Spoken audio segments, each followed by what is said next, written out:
दोस्तों नमस्कार। अगले चंद महीनों के पश्चात बिहार के अंदर विधानसभा का चुनाव संपन्न होना है और इस चुनाव को लेकर के दो तरीके की स्थिति देखने को मिल रही है, दोनों ही मुख्य गठबंधनों के बीच में।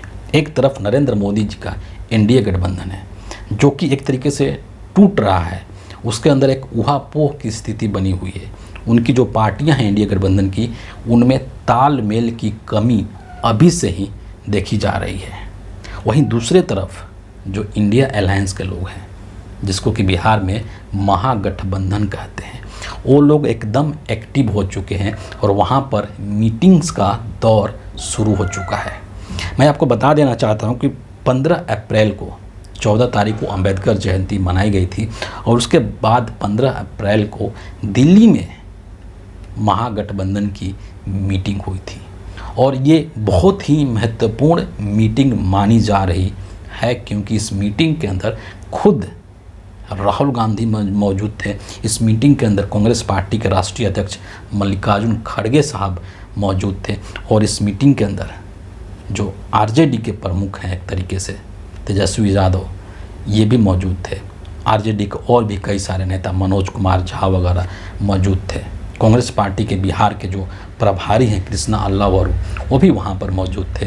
बिहार में कांग्रेस पार्टी के जो अध्यक्ष हैं वो भी वहाँ पर मौजूद थे।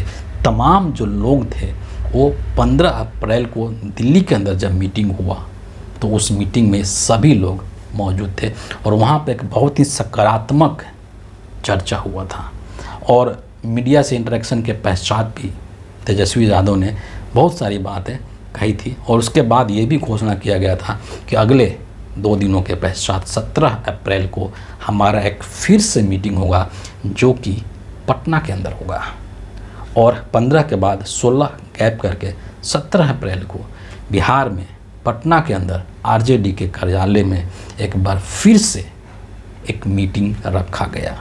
और ये जो मीटिंग था ये उससे भी बड़ा मीटिंग था, क्योंकि इस मीटिंग के अंदर कांग्रेस पार्टी के जो लोग हैं वो तो थे ही, आरजेडी के जो लोग हैं वो तो थे ही, इसके अलावा जो और पार्टी है बिहार के अंदर महागठबंधन के, उन सभी पार्टी के लोग भी वहाँ पर मौजूद थे। मसलन लेफ्ट की पार्टियाँ थी वहाँ पर, मुकेश सहनी की जो वीआईपी पार्टी है वो भी वहाँ पर मौजूद थी। और एक सबसे बड़ी जो बात है वो ये है कि चिराग पासवान के चाचा पशुपति कुमार पारस, जिन्होंने कि एनडीए को छोड़ने का ऐलान कर दिया है, वो भी इस मीटिंग के अंदर मौजूद थे। मतलब तमाम जो ये लोग हैं वो सभी के सभी लोग इस मीटिंग में मौजूद थे और इस मीटिंग को लेकर के ये जो मीटिंग ऑर्गेनाइज किया गया था इसके 2 ही प्रमुख एजेंडा थे और बहुत ही सकारात्मक तरीके से उन तमाम चीज़ों के ऊपर चर्चा भी हुआ और उसका रिजल्ट भी देखने को मिला। जो 2 प्रमुख एजेंडा की अगर हम बात करें तो उसमें से एक सबसे जो बड़ी चीज़ है वो सीट शेयरिंग है और दूसरा बिहार का जो चुनाव होगा उसमें महागठबंधन की तरफ से चेहरा कौन होगा, सीएम फेस का चेहरा कौन होगा।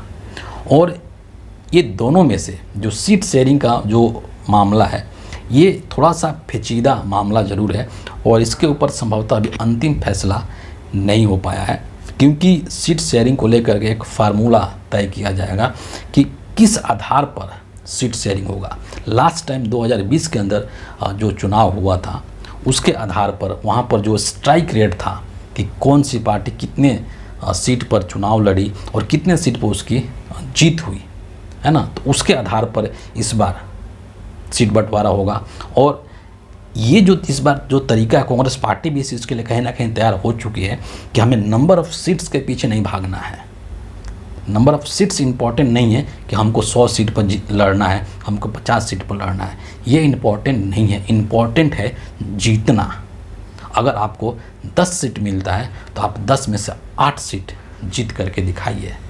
इंडिया गठबंधन अभी इस चीज़ के ऊपर फोकस करना शुरू कर दिया है और ये एक बहुत ही अच्छी पहल है। इससे जो सीटों को लेकर के जो एक तालमेल की कमी नज़र आती है या कई बार होता है कि सीटों को लेकर के थोड़ा सा मनमुटाव हो रहा है कि हमें इतनी सीट चाहिए, हमें इतनी सीट चाहिए, वो चीज़ इस इक्वेशन से सॉल्व हो जाएगा कि आपको ये नहीं कि आपको सीट के पीछे नहीं भागना है, आपको सीट के लिए मारा मारी नहीं करना है कि हमको इतनी सीट चाहिए, नहीं।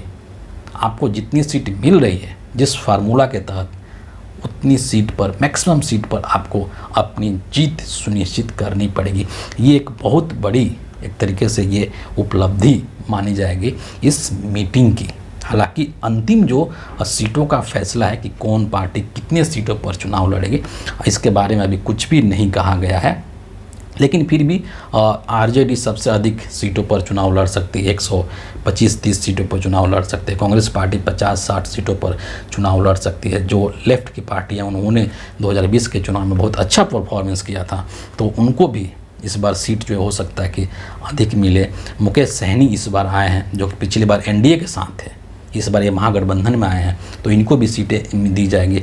जो चिराग पासवान के चाचा हैं पशुपति पारस, वो भी इस बार इस गठबंधन में आए हैं, तो उनको भी सीटें दी जाएगी। तो इस तरीके जो सीटों का जो अंतिम एक फैसला है, अभी ये मीटिंग का जो दौर चला है, ये अभी और इस पर बातें होंगी और कई दौर की मीटिंग्स होगी, और तब जाकर के फाइनल एक निर्णय लिया जाएगा, डिसाइड किया जाएगा कि किस दल को, किस पार्टी को कितनी सीटें पर चुनाव लड़ना है। लेकिन जो सबसे महत्वपूर्ण चीज़ है, हालांकि वो भी अप्रत्यक्ष रूप से ही है, लेकिन डायरेक्ट घोषणा नहीं किया गया है, लेकिन जो अप्रत्यक्ष रूप से जो चीज़ निकल करके आई है कि इस मीटिंग के पश्चात एक तरीके से महागठबंधन ने तेजस्वी यादव को फ्रंट पर ला करके खड़ा कर दिया है ना। खुले तौर पर नहीं कहा गया कि तेजस्वी यादव हमारे सीएम फेस हैं, लेकिन इस मीटिंग के पश्चात एक बात जो सुनने को मिली कि एक कोऑर्डिनेशन कमेटी बनाई गई है, और उस कोऑर्डिनेशन कमेटी को चेयर कर रहे हैं, उसके चेयरमैन होंगे तेजस्वी यादव। यानी कि महागठबंधन के अंदर जितनी भी पार्टियां हैं, उन सभी के बीच में किस तरीके से कोऑर्डिनेट करना है, किस तरीके से मीटिंग बैठाना है, क्या बातें होंगी, तमाम चीज़ें को लेकर के तेजस्वी यादव उसमें उसको चेयर करेंगे, उनकी अगुवाई में सारी चीज़ें होंगी। तो एक तरीके से महागठबंधन ने अप्रत्यक्ष रूप से तेजस्वी यादव को कहीं ना कहीं सीएम फेस मान लिया है। और अभी हाल में ही 2 दिन पहले ही एक सी वोटर का सर्वे भी आया था, और उस सर्वे में ये चीज़ खुल करके सामने आ गया था कि सी वोटर सर्वे जो है वो ये बता रहा था कि बिहार के अधिकांश लोग, 36% जो लोग हैं, वो सीएम फेस के रूप में तेजस्वी यादव को पसंद कर रहे हैं। तो तेजस्वी यादव एक लोकप्रिय फेस हैं बिहार के अंदर, युवा हैं, कर्मठ हैं, और उन्होंने काम करके, जितना भी उनको मौका मिला है उसमें उन्होंने काम करके दिखाया है। तो इसमें कोई संदेह नहीं होना चाहिए, किसी को भी कोई डाउट नहीं होना चाहिए कि सीएम फेस को लेकर के या फिर मुख्यमंत्री कौन होगा इसको लेकर के कोई ऊहापोह की स्थिति है इंडिया गठबंधन में, बिल्कुल भी नहीं है। एकदम क्रिस्टल क्लियर ये चीज़ है कि इंडिया गठबंधन में मुख्यमंत्री तेजस्वी यादव ही बनेंगे, मुख्यमंत्री आरजेडी का ही होगा। भले सीएम के चेहरे का घोषणा करने में विलम्ब हो, देरी हो सकता है, लेकिन आपको इस चीज़ में नहीं पड़ना है, चाहे गोदी मीडिया के चैनल्स कुछ भी चल रहे हैं, है ना। लेकिन आपको ये चीज़ एकदम क्लियर रखना है दिमाग में कि बिहार के अंदर महागठबंधन की सरकार बनती है तो तेजस्वी यादव ही मुख्यमंत्री बनेंगे। और बहुत ही सही तरीके से, बहुत ही सटीक रणनीति के साथ इंडिया गठबंधन इस चीज़ को आगे बढ़ा रहा है। एक एक कदम जो है बहुत ही सॉलिड तरीके से वो आगे बढ़ रहे हैं। और चुनाव का जिस तरीके से तैयारी करना है, क्योंकि महाराष्ट्र का चुनाव हम सब ने देखा है, और इसके अलावा हरियाणा का चुनाव देखा है, दिल्ली का चुनाव देखा है, और इन चुनाव में हम सब ने देखा कि किस तरीके से बीजेपी के लोग जो हैं वो गड़बड़ी करते हैं। जो वोटर लिस्ट का है उसमें किस तरीके से हेरा फेरी करते हैं, फर्जी वोटर्स को ऐड करना, और अपने जो वोटर्स जो वोट नहीं देते हैं उनको बाहर कर देना, डिलीशन, है ना, और एडिशन, ये सब खेल जो है इससे वाकिफ़ हो चुके हैं। और इन सभी चीज़ों का क्या काट होगा, किस तरीके से तमाम चीज़ें होंगी, इन सभी चीज़ों को लेकर के इस मीटिंग के अंदर चर्चा हो रही है। और इसके पश्चात जो है, जब ये मीटिंग ख़त्म हुआ, तमाम चीज़ों पर डिस्कशन हुआ, तो उसके बाद एक ज्वाइंट प्रेस कॉन्फ्रेंस भी आपको देखने को मिला, जहां पर आपको तेजस्वी यादव दिखाई दिए, मुकेश सहनी दिखाई दिए, जो कांग्रेस पार्टी के प्रभारी हैं कृष्णा अल्लाह, और वो भी दिखाई दिए।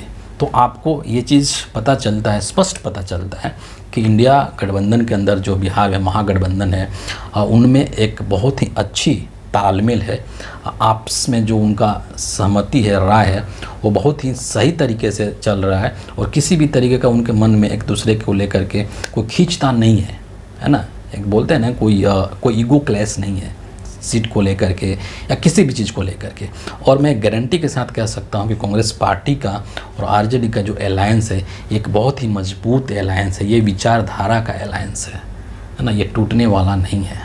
तो जो लोग इस मंसूबे में जी रहे हैं, ये इस भ्रम में जो लोग जी रहे हैं कि चूँकि बिहार में कांग्रेस पार्टी बहुत आक्रामक होकर के तैयारी कर रही है, कन्हैया के नेतृत्व में यात्रा निकलवा दिया राहुल गांधी ने, जिसको कि तेजस्वी पसंद नहीं करते थे, बला बला बला, कृष्णा अल्लावारू लालू जी के पास नहीं गए आशीर्वाद लेने के लिए, तमाम चीज़ें जो चल रही हैं वो फैक्ट है, ऐसा हो रहा है। लेकिन ये सब जो चीज़ें हैं वो इस गठबंधन को मजबूत करने के लिए हो रहा है, इस बात के लिए नहीं हो रहा है ये सब चीज़ें कि हम तेजस्वी को साइड कर देंगे, बिल्कुल भी नहीं। तेजस्वी को मदद करने के लिए सब चीज़ें हो रही है, क्योंकि कांग्रेस पार्टी मजबूत हो गई। कांग्रेस पार्टी अगर अधिक सीटें जीतती है तो उससे तेजस्वी के मुख्यमंत्री बनने का जो चांस है वो और अधिक बढ़ जाएगा, जो पॉसिबिलिटी है वो और अधिक बढ़ जाएगा। 2020 के चुनाव में बिहार में महागठबंधन की सरकार नहीं बनी, उसके पीछे एक कारण कांग्रेस पार्टी के प्रदर्शन को भी दिया जाता है, क्योंकि 2020 में कांग्रेस पार्टी 70 सीटों पर चुनाव लड़ी थी और जीती मात्र 19, है ना। अगर 10-20 सीटें और जीत ली होती कांग्रेस पार्टी तो हो सकता था कि तेजस्वी यादव मुख्यमंत्री बन जाते हैं। तो इसीलिए मैंने कहा कि कांग्रेस पार्टी अगर मजबूत हो रही है, मजबूती के लिए काम कर रही है लगातार दिन रात, तो उससे गठबंधन को, महागठबंधन को, तेजस्वी यादव को फ़ायदा होने वाला है। और फाइनली जो है वो तेजस्वी यादव ही बिहार के मुख्यमंत्री बनने वाले हैं 2025 के अंदर, अगर महागठबंधन चुनाव जीतती है तो। फिलहाल इस वीडियो के लिए इतना ही है। और बिहार के अंदर जो राजनीतिक परिदृश्य देखने को मिल रहा है, इस पर आप अपनी राय ज़रूर लिखिए कमेंट में और हमसे शेयर कीजिए। और अगर आपको हमारे वीडियोज़ अच्छे लगते हैं तो इसको ज़रूर लाइक कर दीजिए, अपने लोगों के साथ इसको शेयर भी कर दीजिए और हमारे चैनल को सब्सक्राइब करके बेल आइकन भी ज़रूर प्रेस कर दीजिए। और हाँ, एक और छोटा सा रिक्वेस्ट कि अगर आप चाहते हैं तो हमारे चैनल को ज्वाइन भी कर सकते हैं। अगले वीडियो में आपसे फिर मुलाकात होगी, तब तक के लिए बहुत बहुत धन्यवाद।